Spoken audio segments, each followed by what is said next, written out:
আসসালামু আলাইকুম। আজকের ভিডিওতে আমি দেখাবো আপনার ফোনের RAM কিভাবে বাড়াবেন বা RAM expanded কিভাবে করবেন। দেখা যায় আপনার ফোনে 4 জিবি RAM আছে, আপনি চাচ্ছেন আরো 4 জিবি বাড়াতে।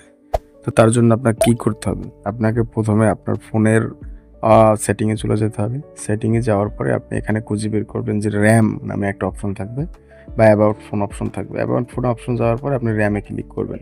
ক্লিক করার পরে এখানে দেখতে পাচ্ছেন আপনার ফোনের অরিজিনাল যেই RAM টা এবং প্লাস কত এড করা যায় সেটা এখানে দেখাবে।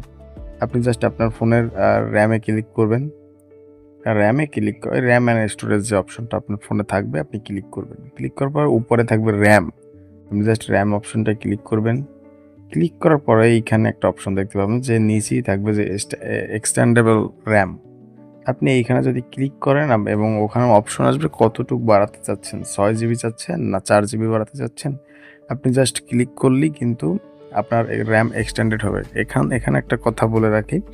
আপনার কিন্তু RAM-টা আপনার ইন্টারনাল স্টোরেজ থেকেই কমে যাবে। দেখা যায় আপনি ৬ জিবি RAM বাড়াচ্ছেন, আপনার ইন্টারনাল স্টোরেজ থেকে কিন্তু ৬ জিবি কমে যাবে। সেটা RAM হিসেবে কাজ করবে।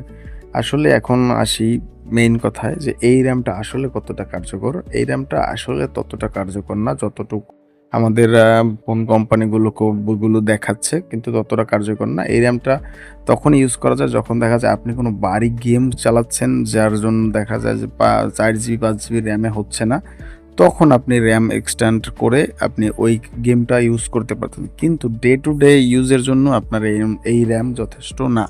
এই RAM যথেষ্ট না। কারণ হচ্ছে আপনি যখন RAM এক্সটেন্ডেড করবেন তখন আর ফোন দেখা যায় আরো আগের থেকে স্লো হচ্ছে। কারণ আপনার ইন্টারনাল স্টোরেজ ব্যবহৃত হচ্ছে প্রতিনিয়ত। আর ফোনের সচরাচর RAM যতটা শক্তিশালী হয়, ইন্টারনাল স্টোরেজ কিন্তু অতটা শক্তিশালী হয় না।